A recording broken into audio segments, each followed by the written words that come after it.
আসসালামু আলাইকুম, কেমন আছেন সবাই? আজকে আপনাদের সাথে শেয়ার করতে যাচ্ছি রমজান স্পেশাল ইফতার রেসিপি পেঁয়াজু।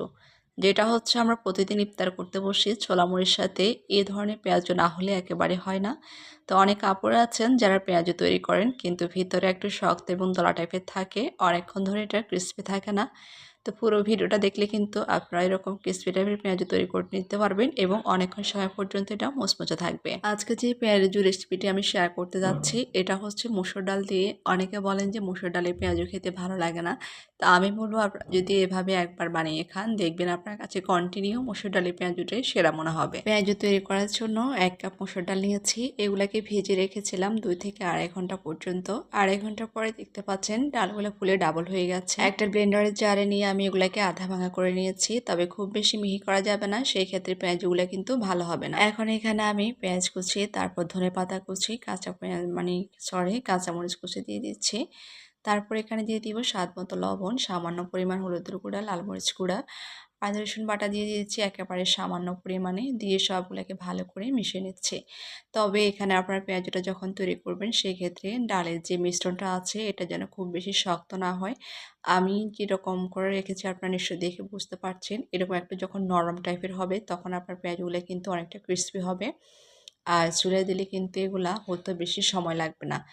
শেষ মুহূর্তে আমি এখানে আসলে ভুলে গেছিলাম, আমি একটু পরিমাণে এখানে জিরা গুঁড়া দিয়েছি। এগুলা দেওয়ার কারণে দেখবেন আপনার পেঁয়াজটা অনেক বেশি ভালো হবে। অর্থাৎ মসুর ডালের যেরকম একটা এক্সট্রা গন্ধ থাকে সেই গন্ধটা আর লাগবে না, পেঁয়াজগুলো অনেক মজা লাগবে খেতে। অনেক সময় দেখা যায় ডালের যে মিশ্রণটা আছে সেটা একটু শক্ত হলে তখন পেঁয়াজু ভাজতে গেলে উপর দিয়ে একটু মানে ক্রিস্পি হয় ঠিকই, কিন্তু একটু ঠান্ডা হলে কিছুক্ষণ পরে এটা মানে শক্ত হয় আর ভিতরে খেতেও তেমন একটা ভালো লাগে না। তো আমি বলবো যদি এভাবে একটু নরম করে ডালের মিশ্রণটা দিয়ে পেঁয়াজু তৈরি করেন সেই ক্ষেত্রে পেঁয়াজুটা আপনার ভাজিটা হয়ে যাবে তাড়াতাড়ি এবং অনেকক্ষণ পর্যন্ত এটা ক্রিস্পি থাকবে। তো আমি প্রায় তার 2 ঘন্টা আগেই পেঁয়াজুটা তৈরি করে রেখেছিলাম, আর কিন্তু খাওয়ার সময় অনেক বেশি ক্রিস্পি ছিল, খেতেও অনেক বেশি ভালো লেগেছিল, সবাই অনেক বেশি পছন্দ করেছে।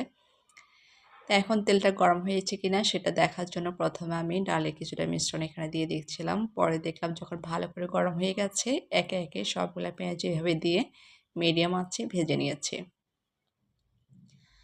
আমার কাছে কিন্তু ইফতার আইটেমের মধ্যে আপনার আলুর চপ, তারপর হচ্ছে পেঁয়াজু, এগুলো একটু বেশি ভালো লাগে। যত আইটেমই থাকুক না কেন আসলে ইফতারে যখন ছোলা তারপরে যে ধরনের পেঁয়াজু চপ এগুলা না থাকে তখন আসলে একেবারেই ভালো লাগে না।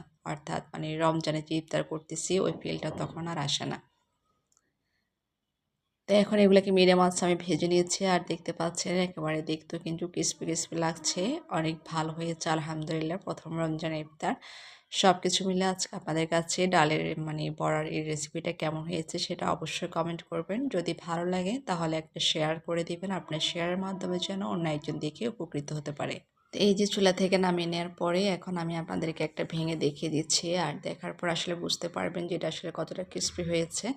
ভেতরটা কিন্তু একেবারে সুন্দরভাবে হয়ে গেছে।